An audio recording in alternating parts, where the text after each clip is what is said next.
Welcome to this third video in the series on caregiver emotions, the roller coaster ride that we all experience, sometimes in a day, sometimes in an hour. I'm Dementia Coach Diane, and in the first video we talked about how there is no such thing as the perfect caregiver. We all go through a myriad of emotions on any given day. And what we don't want to do is to deny them, dwell on them, or add shame to them by feeling guilty. Emotions are perfectly natural and normal, the full range of emotions. So we talked about anger, which can oftentimes be a little nerve-wracking, especially if we haven't been trained on how to deal with our anger. But in video 2, I talked about some physical releases and also some other coping mechanisms that can help to quiet the fires so you can think more clearly and make better choices, because we don't want to do something that we regret in terms of saying something we don't mean or worse. But in this video, I want to talk about caregiver resentment, the emotion that nobody really wants to admit. But let's face it, even though we love the person that we're caring for, I adore my husband. I've been with him over 50 years. I met him when I was 18. He's the love of my life. But there are times when it does feel like my own life is slowly disappearing, sometimes quickly disappearing. And so once again, resentment is not a character flaw, it's a signal. It's trying to tell us something. Emotions are messengers. It doesn't mean that we're selfish or ungrateful. It doesn't mean that we don't recognize our blessings, because if you're watching this video, you have enough blessings to have a phone or an iPad or a computer and enough time to watch this video, even though it's only a few minutes long. But resentment does show up as a signal when our own needs have been unmet for too long. Now, one of the challenges that I find is that oftentimes we're trained for our needs to be met by someone or something outside of ourselves. And that's natural, whether it was our parents or a boss or some other, or a friend. We can oftentimes be looking to others to help meet our needs, but once we're full on in the caregiving role, it may be that we're the only ones that can meet our own needs, and I'll talk a little bit more about that. But I think what happens is that resentment can often kind of hide behind guilt, like we feel it gets better to feel guilt than to feel resentment. And that's not really true. I mean, I find that guilt is only really a useful emotion to indicate that you really should start doing something you're not doing or stop doing something that you are doing. So, probably the only person you should really feel guilty towards or about is yourself, because it is hard oftentimes to figure out how to take care of ourselves when we're caring for someone else, especially if we don't have any help, from family or friends or caregivers. It's easy for resentment to creep in there, but we don't want to feel guilty for it. It's natural.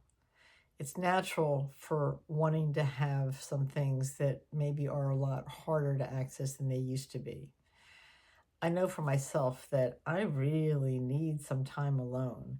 And thankfully, it is only my husband and I here. I'm not also trying to take care of children or taking care of a family while I'm taking care of a parent.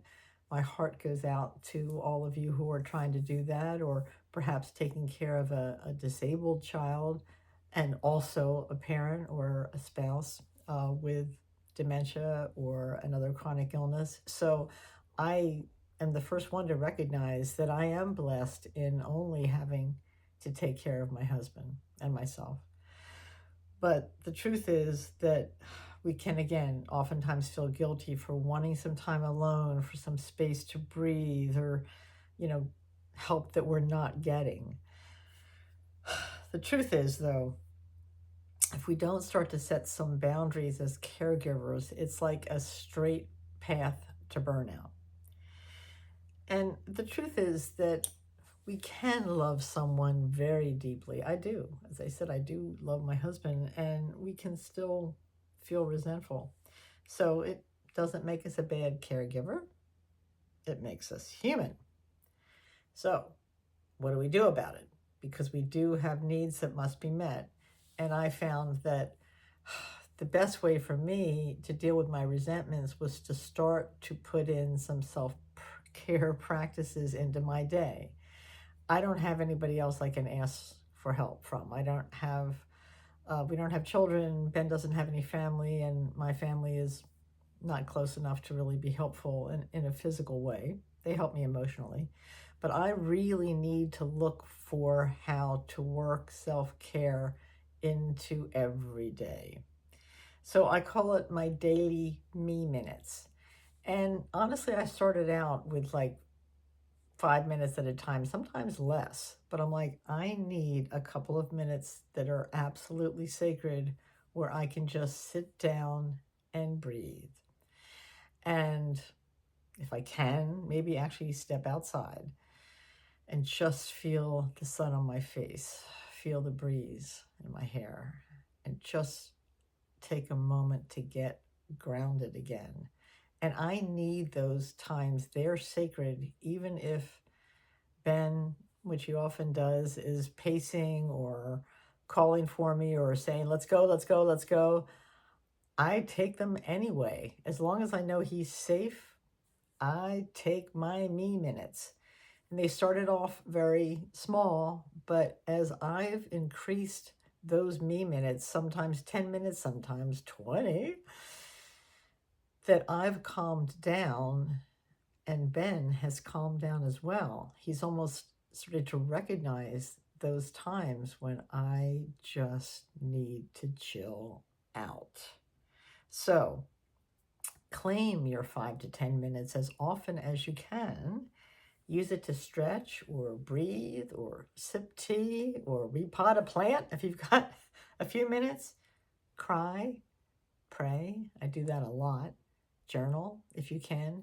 Something that's just for you.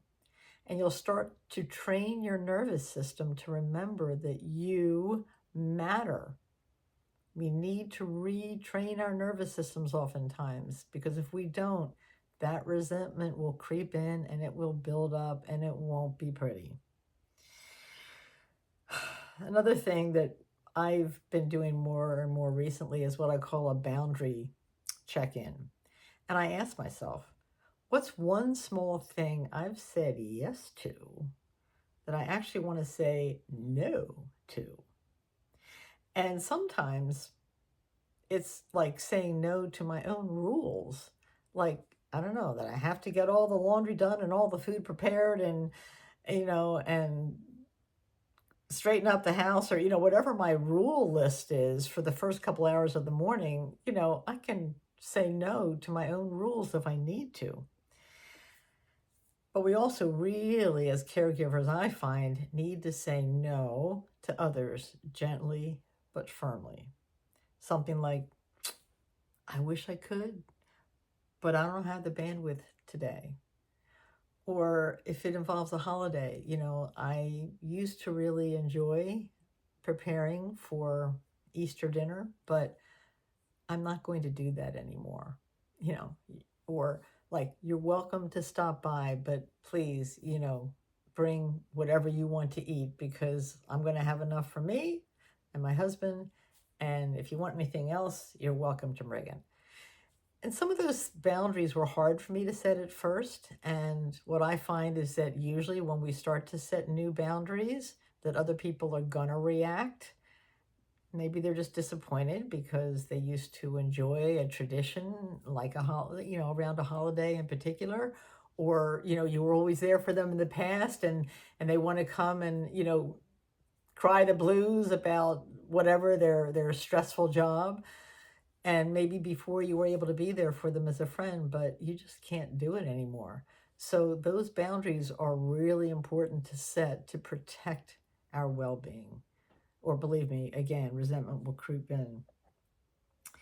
Once again, another thing to do is writing. I find writing helps me so much. In this case, you might want to write, but not necessarily send, a truth letter. It's like a raw letter to someone or something you're holding resentment toward.